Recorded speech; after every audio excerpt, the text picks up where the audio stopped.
Good? Yep. Yep. All right, so my name is Bierbaum. I was in the Marine Corps for about 6 years, from 2001 to 2008. That's about 7, but it was like 6 and some change. The Cliff Note version is I went to Iraq in 2004. Most of 2004 I was there. I was Marine Corps infantry, on the ground, as opposed to being in the helicopters or anything. So we saw some ground fighting. I was at Afgan War prison for most of the time that I was there. And just a little bit of background about our specific mission. We were tasked with security, so they were at a prison that they would capture Iraqis and bring them into the prison, and the Army would watch the prisoners. What my unit did was we protected the prison when we got attacked. We got mortared a lot through different times. We had small arms fire at times, and we got bombed sometimes. And then I came home and started college again at ISU, graduated, and down the road a little bit, I switched a couple of jobs, but now I'm a Bloomington police officer. So both military and civilian, I've seen probably some of the stuff that you guys want to talk about, how people deal with stress, deal with what they've seen, and try to take it back and plug it back into their life. And sometimes it goes really well, and sometimes it goes really, really, really, really bad. So go ahead and fire your questions. Any question is fine. It's a safe zone. You can answer any or ask any question. I'll try to answer as well as I can. What was it like when you were in Afghanistan? Well, I wasn't actually in Iraq, but when I went to Iraq, it was really neat for a lot of reasons. Because I'm an American. After seeing 9/11, I wanted to go over there and get a piece of the pie as well. So. Good morning, students. October 20th. I wanted to go over to Iraq, activity news. There is one and I wanted to announcement. get There will be a some wrestling fighting meeting done. for high schoolers So, Wednesday during that's why it advisory was in the kind of neat. conference room. We'll give it one The second. club and class news are 6 announcements. 1, Heartland Community College will be here today during advisory to speak with interested juniors and seniors. Ball State will be here Wednesday. 2, College Application Day is Wednesday for seniors from 11 to 3. Sign up as soon as possible. 3, there will be a junior high art club meeting Wednesday in the art room during lunch. Students need to return their signed permission forms. 4, the applications for BACC are available outside Mrs. Billingsley's office for sophomores and juniors interested in taking classes there next year. If you're a junior currently attending and you wish to go back, you must fill out a new application for next year. 5, there will be a Key Club meeting during advisory tomorrow. We have space for 8 more people to help at Born Again 2 on Thursday afternoon from 12:30 to 3:30 to sort donated items. Friday morning, you'll need 4 people to help with child care at the high school from 8 to 12. Please see Mrs. Campbell as soon as possible if you're interested in helping with either of these times. Breaking news, if you want to donate blood on October 29th, see Erica McMahon or Riley River to sign up. You must be 16 years old or older to give. 2, there will be a P7 meeting after school today at 3:15 in Mrs. Campbell's room. Lunch today is stuffed crust pizza, fresh veggies with ranch, fruit, and cheddar goldfish. Please rise for the Pledge of Allegiance. I pledge Allegiance to the flag of the United States of America and to the republic for which it stands, one nation, under God, indivisible, with liberty and justice for all. So I wanted to go over in Iraq. It was, I was really proud to be over there. I wanted to go over there after 9/11. I was dying to get over there. Most Marines were dying to get over there, especially being in the infantry. I wanted to go over there, but it was also very, at times, I saw a lot of stuff that I'll never see anywhere else. So it was sometimes sad, sometimes very dangerous, but all around my experience in Iraq, I was very proud to go over there. I'm very happy that I went over there. It was a great experience, but it was a life-changing experience. I saw and did things over there that I will never see again, and I'll never do again. And I'll never forget it either. I'll never forget Iraq and the experiences. Did you get injured? I never got injured.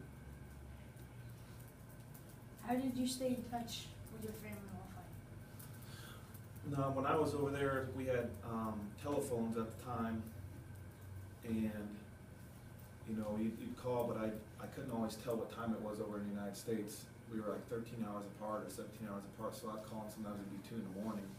I'd call my girlfriend, it'd be 2 o'clock in the morning, or I'd call her and she'd be in class at University of Illinois, and she'd just walk out of class and talk to me. Because I didn't get to talk all the time. Whenever I got phone time, I just called, so I didn't know what time it was. I just called my mom and dad, and if they answered the phone, they answered the phone. It might be 3 o'clock in the morning, and I was like, hello? And I'm like, hey mom, what time is it? 3 o'clock? I also wrote a lot of letters. But in the heavy fighting in Fallujah and Ramadi, they didn't have any of that. So they'd take pieces of cardboard off of their meals that they ate and just write on that, and it was free mail. So it just kind of depends on where you were. And sometimes we got bombed, the phones were down, and I had to talk to my family for a week or so, 2 weeks. Did any of your friends get injured? Well, our unit was very, very lucky the first time we went over. We did not see any casualties, but when I got out, they went over again, and that time, several of them died, and several of them, one of them got bombed and his legs got blown off. So, that was hard because all my friends went over that second time, and I decided not to because I wanted to get out. One of my really good friends that didn't go over with me, but he went over a separate time, he got blown up. And when I say blown up, he was going down a road and ran over an IED, an improvised explosive device. And it turned his Humvee inside out like a can opener, just inside out. And he got shrapnel all up his arm, really, really bad. And he still suffers with those memories a lot today. Was it hard adapting to your surroundings in Iraq? It was, at first, it was very hard because I'm not sure if you went over to the Bloomington garbage dump and spent the night there, if it'd be as nasty as it was where I was. It is, there are no nice paved roads or nice buildings or nice houses or nice trees or schools. I have some pictures to show you at some point, maybe after we talk, but to give you an example, they would take all the wastewater and all the sewage water and drain it out into this big field, and then the kids would go and play in that. That's what they played in. And when you're seeing that stuff, you're like, am I really watching that? Like, and you'd see a sewage pump truck come and dump it all out, and you'd see kids go over and play in it, and you're like, what am I watching here? We would never do that. Kids don't even want to go swim in the pond because it's dirty, what they're swimming in. I watched a canal. I would be watching in a tower for like 8 hours at a time, and we watched this canal, and people fishing there and stuff. One day I saw a group of kids swimming in there, and the kids were swimming. There was like 4 kids swimming. And all of a sudden there's 3 kids, and the kids were going crazy and trying to dive, and this boy just drowned in this canal. And the kids just got up and just kind of walked away, and I'm like, and I couldn't jump over the fence and stuff, so I just had to sit there and just kind of watch that. Just, all right, well, that happened. So yeah, it's very hard. But I also will tell you that by the end, you're just kind of numb. We had a unit come relieve us, and I remember we were about a month away from getting relieved and going back home, and we started getting mortared real hard. And I had just had a pair of shorts on and nothing else. I'm sitting there, I'm like, those are still pretty far away. And that new unit was like, oh my gosh, they put the helmet on, put their jacket on there. We're getting mortared. And I'm like, yeah, but that's pretty far away because I'd been there for a long time, 10 months. So by the time I left, I'm like, nah, we're getting mortared. When they start walking them in, it gets real loud, that's when you want to worry about it, And when they start walking, I'm like, okay, I think I'll put my flak jacket on. They're like, what are you doing? What's wrong with you? I'm like, trust me, 10 months here, you'll feel the same way. So, absolutely, it was very hard. And it's very hard to describe it to people who have never been there. The Middle East, especially Iraq, Afghanistan. Was it hard adapting when you got home? Like, hard adapting back? It was at first. I think I adapted a lot better than some other people. That's probably the worst. That's probably the worst time, and it happens for a lot of different reasons. For some people, they don't feel appreciated. They come back and they don't feel like people actually understand what they just did for the country, and they need to feel like they were appreciated. The Vietnam veterans coming back, maybe they weren't appreciated. Some of my friends weren't. They didn't have a parade for them, or maybe they don't have a good close family, so they weren't all waiting at the airport for them. So they felt like they just went over there, did all this, and they come home and just kind of no one knows about it. And then they, might get treated rough at work, and they're like, hey, I'm a combat veteran. You should understand that. And people don't. They don't ask you about that. Other people can't quite flush down the toilet. That's how I flush down the toilet, the stuff that they saw there, and just keep it in a little box or in the back of their mind. They think about it and keep thinking about it and dwell on it and keep thinking about it and try to apply it to their life. I don't try to apply Iraq to my life because you can't. I remember Iraq. I remember the things I did in Iraq. I remember the things I see in Iraq.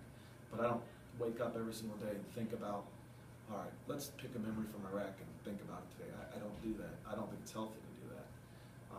A lot of people, when they come back and they try to adapt to Iraq, they don't feel adequate anymore, because I'll tell you what, when you go over to Iraq and you're a combat veteran, your parents are writing you letters, second graders are writing you letters, and man, people are sending gift packages over, and dignitaries are coming over, the president's coming over wanting to shake your hand, and you're feeling like, wow, I'm doing something here, I'm pretty important. What I'm doing is pretty important. And then you come back home, and maybe you work at a gas station. Maybe you are a teacher. Maybe you are a garbage man. Whatever you do, every day just waking up, going to work, and coming home, and all of a sudden you're not really that. You are important, but no one's recognizing you anymore. So you can get into some kind of depression where you're like, wow, I was just like making these huge decisions and affecting people's lives and trusted with all this military equipment, and now here I am getting yelled at by my boss because I forgot to empty the trash at work. And I think, a lot of that can also, one of the last things that really help or hurts people with the transition is if people die over there and you don't. I saw people die over there. I saw some Marines get ambushed and they died, and then I later saw them on a helicopter, their bodies laying on the helicopter. But I don't dwell on that. I don't think about that. I don't think about it as like, why did they die and me not? I think of it as, hey, some people died over there and some people didn't. That's why I didn't go a second time. I felt like I rolled the dice and I barely won. I made it home. I don't want to roll the dice again because your probability drops. Some people, though, can't get that out of their mind. They're like, it should have been me. Should have been me. Why wasn't it me? Man, I think about those people. Man, I wonder what they'd be doing. It's not fair. I'm living my life and they can't. I don't think that's healthy. So I don't do that. I remember them, but I don't go try to track down their parents and talk to their parents about the loss and stuff. I don't try to do that. So to answer your question, transition back is harder than being over there. It's harder than getting ready to go over there, and it's something that some people can never quite do, is transition back. Were you ever scared over there? Oh, absolutely. The first time you hear mortars, you're like, oh my gosh, what in the world's going on? And you hear the mortar being shot, and then maybe like 5 seconds later you hear it land. And mortars, you don't exactly know where they're gonna land. It is kind of a random, and you're just like, holy cow. One time I was in a porta-john going to the bathroom, and the mortars were coming in kind of louder and louder, and one landed like real close right behind me, and the rocks from the impact hit the back of the porta-john. And they tell me when they talk to me after that, because I came in, ran in, they're like, Jared, you're just white, like no emotions at all, just nothing. We were one of the first people out of our company, out of our platoon, to actually see combat. I was in the tower one day, been in the tower a lot. We were just talking about girls back home and movies we'd seen or whatever, and just trying to make the time go by. And we had these games, see how many songs you can see how many, because we were up in the tower for 6 hours at a time for 10 months. And man, one day we were sitting up there doing what we always do, just joking, and all of a sudden, pow, pow, pow, pow, pow, rounds go right over our head, impacting the wall right behind me. And that was just like a game changer for me, because after that moment, I was serious. I went up in the tower, it was work. And the people, when I came back down on the tower, I didn't really see it in myself. But the other Marines who hadn't been through that quite yet, and most of us went through it eventually, but they hadn't gone through it yet, like, wow, Bierbaum, it's crazy, like, you're totally different now after that. I'm like, nah, I don't think I am. Like, oh no, you are. Like, your look is different, the way you do things is different. And maybe I was, I don't know, but yeah, at times absolutely you're scared. You have some pretty bad things happening over there.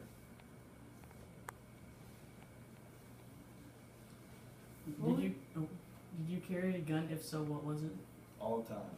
Carried an M16 A2 service rifle.